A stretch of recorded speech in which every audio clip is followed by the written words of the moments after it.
Hey music friends. Today let's take a look at one of my favorite topics in music theory, secondary dominant chords.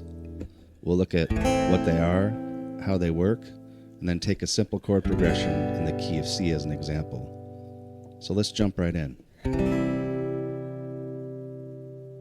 First, let's look at what a dominant chord is. So in the key of C, the 5 chord, so C, D, E, F, G, the G chord is your dominant. And what that does is creates tension and pulls you back to the 1 chord, the C chord.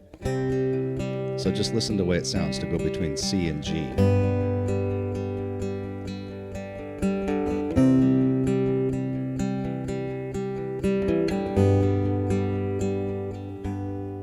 Pulls you back to C.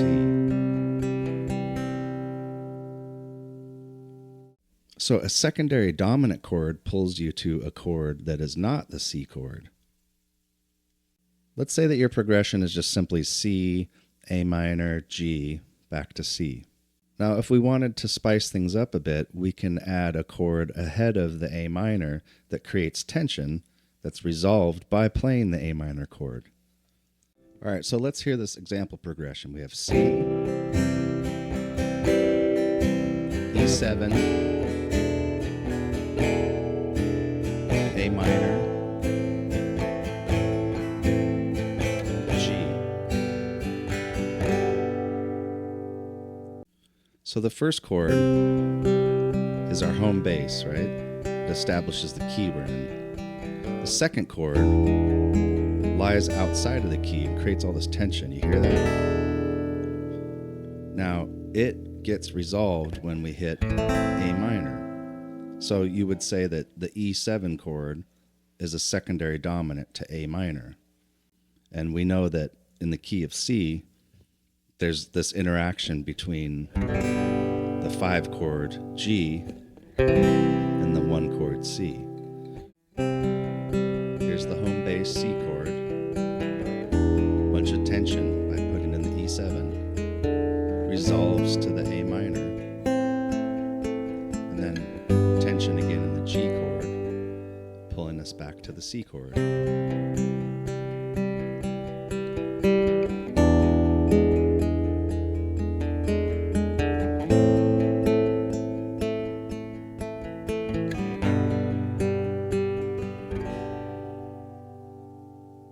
So let's hear the interaction between A7 and D minor. So again, I'm going to just play a C chord, and then I'll play an A7, then a D minor,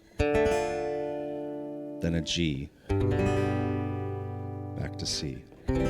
So again, we have a C at the beginning and a G at the end, and we have the movement of A7 to D minor kind of in the middle. So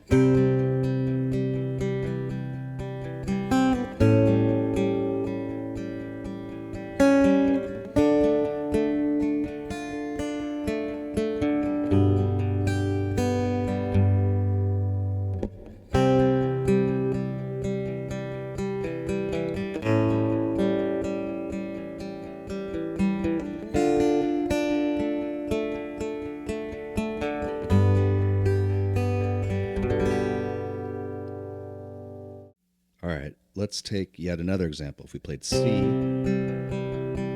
C7,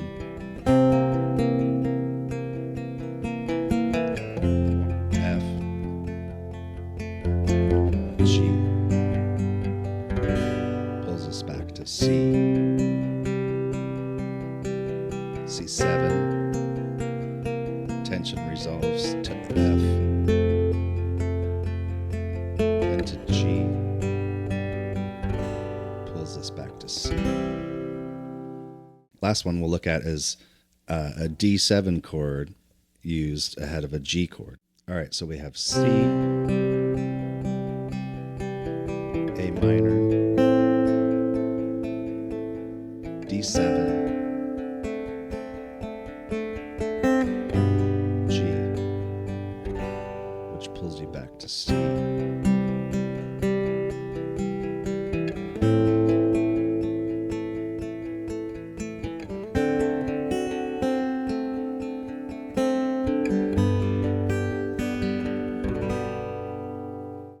So to recap, a secondary dominant chord is a dominant seventh chord that targets a chord in your key other than the one chord.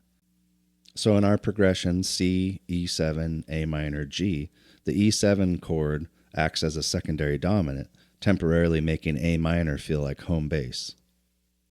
You can use secondary dominants to add more color and interest in your chord progressions.